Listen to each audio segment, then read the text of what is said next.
पाकिस्तान दुनिया के उन देशों में शामिल है जहां महिलाओं के खिलाफ सबसे ज्यादा हिंसा के मामले दर्ज किए जाते हैं। इसी का एक उदाहरण साल 2021 में भी देखने को मिला था। तब एक बड़े डिप्लोमेट की 27 साल की बेटी के साथ हुई बर्बरता की खबरों ने सबको हिलाकर रख दिया था।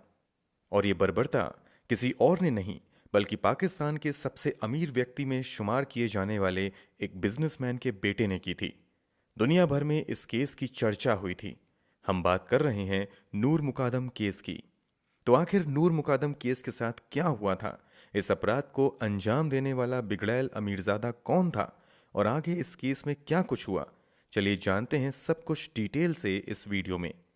नूर मुकादम के साथ हुई हैवानियत की पूरी दास्तान सुनकर आप भी शॉक्ड रह जाएंगे। तो वीडियो में अंत तक जरूर बने रहें। चैनल को सब्सक्राइब जरूर कर लीजिए। जैसा कि हमने बताया, ये कहानी पाकिस्तान में रहने वाली एक 27 साल की लड़की नूर मुकादम की है।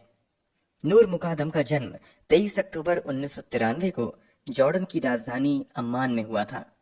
नूर मुकादम का संबंध पाकिस्तान के एक बेहद ही हाई प्रोफाइल घराने से था।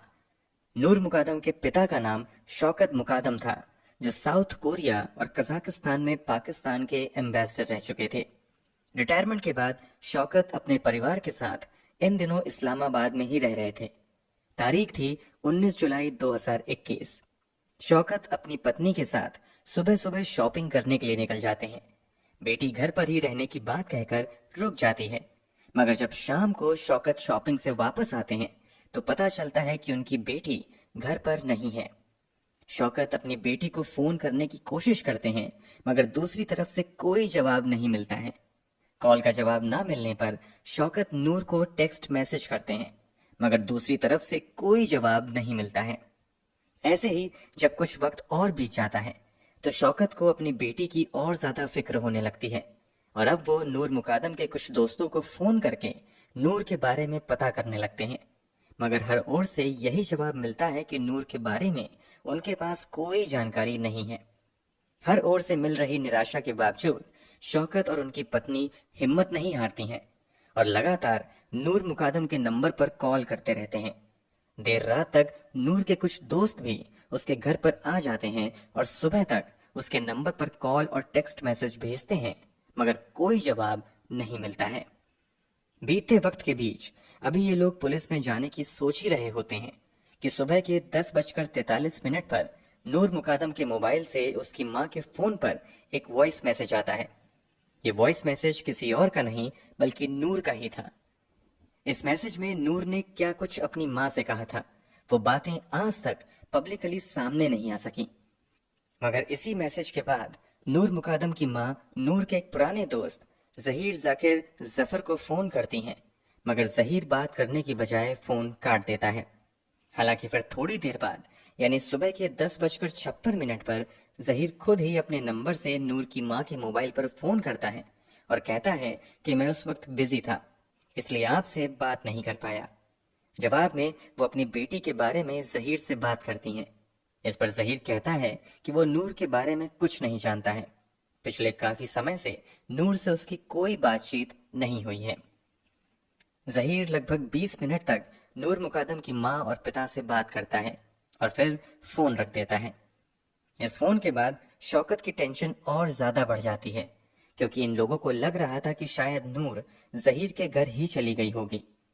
मगर जब जहीर भी नूर मुकादम के बारे में कुछ भी बताने से इनकार कर देता है तो इन दोनों को गहरा झटका लगता है और अब ये लोग और शिद्दत से अपने स्तर से नूर मुकादम की खोज में लग जाते हैं। होते होते शाम हो जाती है, मगर कहीं से भी नूर मुकादम का कोई अता पता नहीं चलता है। अब तारीख भी बदलकर हो चुकी थी 20 जुलाई 2021 और अब रात के लगभग 10 बज चुके थे। सभी लोग नूर मुकादम को तलाशते हुए काफी थक चुके थे। तभी रात के 10 बजे के आसपास नूर मुकादम के पिता शौकत के मोबाइल पर पाकिस्तान के कोहसार थाने से पुलिस को फोन आता है कि आप जितनी जल्दी थाने पर हो सके आ जाइए। पुलिस थाने से कॉल आते ही शौकत बुरी तरीके से घबरा जाते हैं और अनहोनी की आशंकाओं के बीच अपने परिवार के दूसरे सदस्यों के साथ भागते हुए थाने पर पहुंचते हैं। यहाँ से पुलिस वाले शौकत और दूसरे लोगों को लेकर पाकिस्तान के सबसे पॉश इलाके इस्लामाबाद के सेक्टर F7/4 में लेके जाते हैं। ये एड्रेस किसी मामूली इंसान का नहीं, बल्कि पाकिस्तान के सबसे बड़े बिजनेसमैन में गिने जाने वाले जाकिर जाफर का था। शौकत इस घर को काफी अच्छे से जानते थे, क्योंकि इस घर के मालिक जाकिर से शौकत की पुरानी जान पहचान थी और दोनों परिवारों के बीच गहरी दोस्ती थी। यहाँ पहुंचकर शौकत भी यहाँ तक आने की वजह को समझने की कोशिश कर ही रहे थे कि घर के अंदर जाते ही उनके पैरों तले जमीन खिसक जाती है।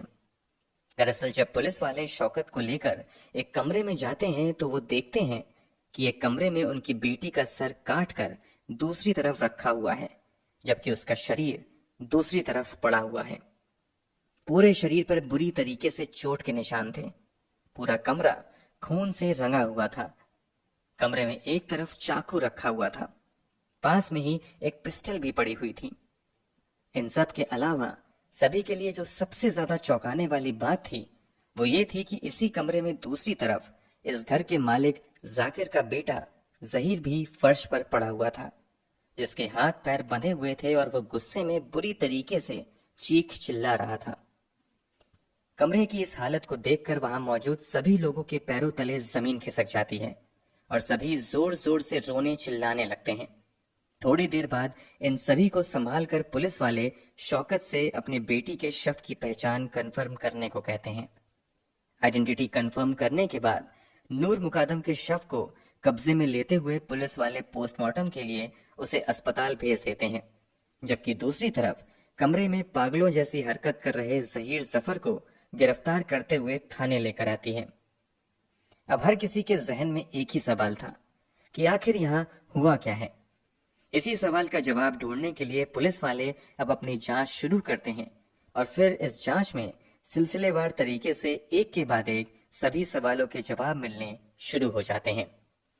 इधर पुलिस वाले अपनी जांच शुरू करते हैं, उधर मीडिया में भी इस हाई प्रोफाइल मर्डर की खबर आ जाती है, क्योंकि इस मामले में शुरुआती इल्जाम पाकिस्तान के एक बड़े बिजनेसमैन के बेटे पर लगता है।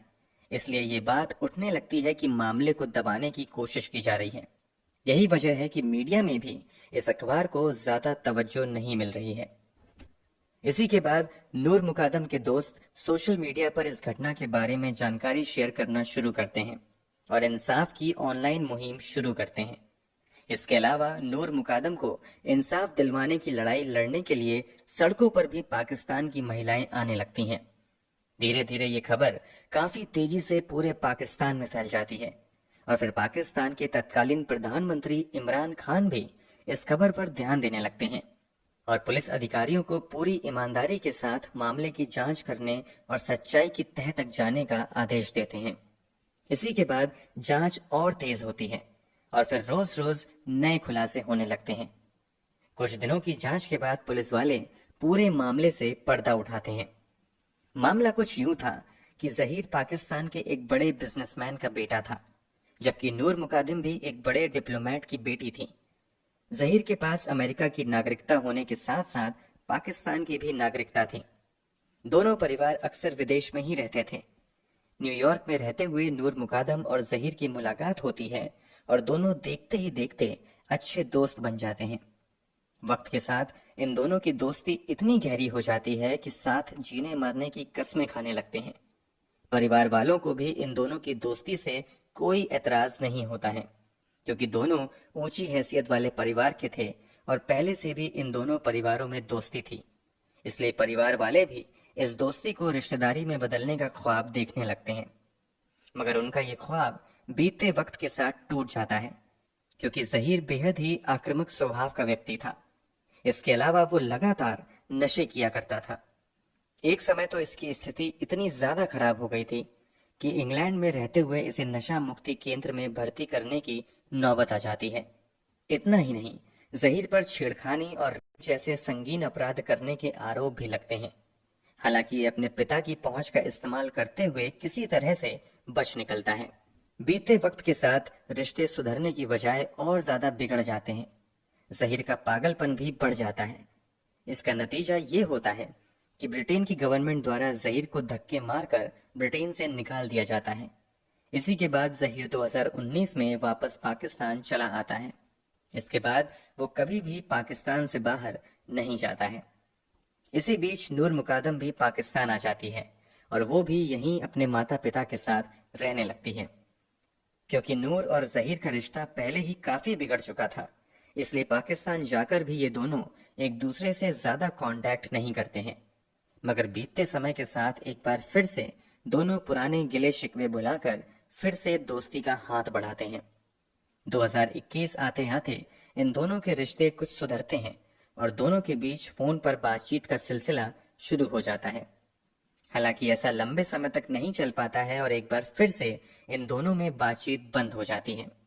पुलिस की रिपोर्ट के मुताबिक वैसे तो जहीर और नूर मुकादम के बीच लगभग बातचीत बंद हो चुकी थी, मगर फिर जुलाई महीने में एक दिन नूर मुकादम जहीर को टेक्स्ट मैसेज करते हुए उसका हालचाल पूछती है। इसके जवाब में जहीर तुरंत नूर को लगातार कॉल करने लगता है और एक बार फिर से इन दोनों में थोड़ी बहुत बातचीत शुरू हो जाती है। इसी बातचीत के दौरान जहीर नूर को बताता है कि वो 19 जुलाई को न्यूयॉर्क जा रहा है। इससे पहले वो उससे मिलना चाहता है। पहले तो नूर जहीर से मिलने से मना कर देती हैं, मगर जहीर के लगातार रिक्वेस्ट करने के बाद नूर उससे मिलने के लिए राजी हो जाती है और वो 18 जुलाई 2021 को रात के 9:05 पर अपने घर से जहीर के घर के लिए निकल जाती है और लगभग रात के 10 बजे जहीर के घर पहुंच जाती है। जांच के दौरान जहीर द्वारा दिए गए बयान के मुताबिक जब नूर उसके घर के अंदर दाखिल होती है तो यहाँ तक दोनों के बीच सब कुछ नॉर्मल रहता है और थोड़ी देर तक दोनों बात करते रहते हैं। मगर थोड़ी ही देर बाद जब नूर मुकादम का मोबाइल लगातार बजने लगता है तो जहीर को गुस्सा आ जाता है और वो नूर मुकादम से काफी तेज आवाज में बातें करने लगता है। नूर मुकादम के मोबाइल के बजने की वजह ये थी कि उसके माता पिता लगातार बेटी को कॉल कर रहे थे, मगर जहीर नूर को कॉल रिसीव नहीं करने दे रहा था। यहाँ तक कि थोड़ी देर बाद नूर से जहीर उसका मोबाइल भी छीन लेता है और नूर को अपने घर में बंदी बना लेता है। प्लान के मुताबिक 19 जुलाई की सुबह 3:50 पर जहीर को फ्लाइट के जरिए न्यूयॉर्क जाना था, मगर वो नूर मुकादम के साथ लड़ाई झगड़े में इतना ज्यादा उलझ जाता है कि उसकी फ्लाइट भी लेट हो जाती है और घर से एयरपोर्ट के लिए निकलने के बावजूद वो वापस अपने घर चला आता है। नूर मुकादम 18 जुलाई की रात जहीर के घर आती हैं और अब तारीख बदलकर 20 जुलाई हो चुकी थी और अब तक नूर जहीर के कब्जे में थी। इस दौरान एक बार नूर मुकादम किसी तरह मोबाइल लेकर अपनी मां को मैसेज करने में कामयाब हो जाती हैं, मगर तुरंत ही जहीर एक बार फिर से नूर मुकादम का मोबाइल छीन लेता है और मोबाइल छीनने के बाद वो नूर को बुरी तरीके से मारने पीटने लगता है। पुलिस की छानबीन में जहीर के घर से बरामद सीसीटीवी फुटेज के मुताबिक इस मारपीट से बचने के लिए नूर कई बार बालकनी में भी भागती हुई आती है, मगर जहीर उसे खींचकर फिर से कमरे में ले जाता है। नूर मुकादम को इतनी बुरी तरीके से कमरे के अंदर जहीर द्वारा टॉर्चर किया जा रहा था, इसका अंदाजा इस बात से भी लगाया जा सकता है कि सीसीटीवी फुटेज के मुताबिक एक बार फिर से नूर जहीर के कमरे से भागती हुई बालकनी में आती हैं। पीछे पीछे जब जहीर भी भागते हुए बालकनी में आता है तो जहीर से बचने के लिए नूर मुकादम बालकनी से नीचे की ओर छलांग लगा देती हैं और घर के बाहर बनी रेलिंग पर वो गिरती हैं, जिसमें वो बुरी तरीके से चोटिल हो जाती हैं। इसके बावजूद वो दर्द से लड़ते हुए मेन गेट की तरफ भागती हैं, मगर मेन गेट पर जहीर के घर के 2 नौकर मौजूद होते हैं जो नूर मुकादम को घर से बाहर नहीं भागने देते हैं। इसके बाद फिर जहीर नीचे आता है और नूर मुकादम को खींचते हुए अपने घर के अंदर ले जाता है और फिर से नूर के साथ बर्बरता शुरू कर देता है। घर में जब जहीर नूर को टॉर्चर कर रहा होता है और उसके साथ मारपीट कर रहा होता है, तब घर के सिक्योरिटी गार्ड इसी बीच जहीर के माता पिता को भी फोन करके इस बात की जानकारी देते हैं। जहीर के माता पिता उस समय त्योहार मनाने के लिए कराची गए हुए थे। कॉल रिकॉर्ड्स के मुताबिक जब सिक्योरिटी गार्ड जहीर की मां को जहीर की हरकतों के बारे में बताते हैं तो वो तुरंत एक रिहैबिलिटेशन सेंटर में कांटेक्ट करती हैं और उनसे तुरंत घर जाकर जहीर को संभालने को कहती हैं। दरअसल ये कॉल थेरेपी वर्क्स नाम के एक काउंसलिंग एंड साइकोथेरेपी सेंटर पर किया गया था। यहाँ जहीर कभी कभी काम किया करता था। कुछ देर बाद साइकोथेरेपी सेंटर से कुछ लोग आते हैं और वो घर के अंदर दाखिल होने की कोशिश करते हैं, मगर नाकाम रहते हैं क्योंकि घर के सभी दरवाजों को जहीर ने अंदर से बंद कर दिया था। इसके बाद कुछ वर्कर्स किसी तरह बालकनी के सहारे उस कमरे में प्रवेश कर जाते हैं जहां पर जहीर था। अब तक काफी देर हो चुकी थी, क्योंकि हैवानियत की सारी हदों को पार करते हुए जहीर पहले तो नूर मुकादम को बहुत बुरी तरीके से मारता पीटता है, फिर नूर पर गोली चला देता है, मगर गोली पिस्टल में ही फंस जाती है। गोली पिस्टल में फंसने की वजह से जहीर को और गुस्सा आता है और वह पिस्टल को दूसरी तरफ फेंक कर नूर मुकादम पर नकल डस्टर से हमला करते हुए उसके शरीर को लहू लुहान कर देता है। जब इससे भी जहीर का मन नहीं भरता है तो वो अपने पास मौजूद स्विच नाइफ निकालता है और उससे ताबड़तोड़ नूर पर हमला कर देता है। चाकू के वार से नूर लहूलुहान होकर नीचे गिर जाती है और बिल्कुल बेहोश हो जाती है। इन सब के बावजूद जहीर का पागलपन रुकने का नाम नहीं लेता है और वो अब इस स्विच नाइफ के सहारे नूर मुकादम का गर्दन काटकर उसके शरीर से अलग कर देता है। इस दरिंदगी को अंजाम देने के बाद जहीर एक बार फिर से अपनी माँ को फोन करता है और कुछ देर तक माँ से बात करता रहता है। इसके बाद फिर से माँ साइकोथेरेपी सेंटर पर कॉल करके मदद के लिए लोगों को घर पर भेजती हैं।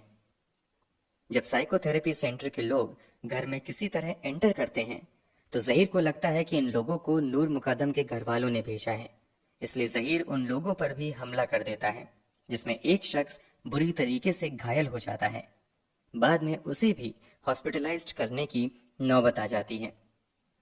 बाकी बचे लोग किसी तरह जहीर को काबू में ले आते हैं और उसके भी हाथ पैर बांधकर कमरे में छोड़ देते हैं। इसी के बाद इस घटना की जानकारी पुलिस को मिलती है और फिर पुलिस मौके पर पहुंचकर नूर मुकादम के माता पिता से नूर की पहचान करवाते हैं और फिर नूर के शव को पोस्टमार्टम के लिए भेज देते हैं, जबकि जहीर को गिरफ्तार करते हुए थाने ले आया जाता है। पोस्टमार्टम रिपोर्ट में नूर मुकादम के साथ की भी पुष्टि होती है। आगे की जांच में ये बात भी सामने आती है कि नूर को अपने कब्जे में लेने के बाद उसे छोड़ने के बदले जहीर ने 10 लाख रुपए फिरौती भी मांगी थी, जिसमें से 3 लाख अपने नौकर के जरिए नूर ने जहीर के घर मंगवा भी लिए थे। इसके बावजूद जहीर नूर को नहीं छोड़ता है। नौकर से पैसे मंगवाने के पीछे की वजह ये थी कि जहीर ने नूर के सामने शर्त रखी थी कि पैसे की मांग के बारे में उसके घर में किसी और को नहीं पता चलना चाहिए। पुलिस इन्वेस्टिगेशन कंप्लीट होने के बाद इस मामले की सुनवाई स्थानीय अदालत में शुरू होती है। शुरू में जहीर के वकील की ओर से यह साबित करने की कोशिश की जाती है कि जहीर ने जो कुछ किया है पागलपन में किया है, मगर कोर्ट के आदेश के बाद जहीर का मेडिकल एग्जामिनेशन किया जाता है, जिसमें उसे बिल्कुल फिट करार दिया जाता है। इसी के बाद आगे मामले की सुनवाई शुरू होती है और 24 फरवरी 2022 को अदालत की ओर से नूर मुकादम के साथ प्यार करने के लिए जहीर को 25 साल की सजा और नूर मुकादम की हत्या के लिए मृत्यु दंड की सजा दी जाती है। इसके अलावा घर के 2 नौकर मोहम्मद इफ्तिकार और मोहम्मद जान को 10-10 साल की सजा सुनाई जाती है।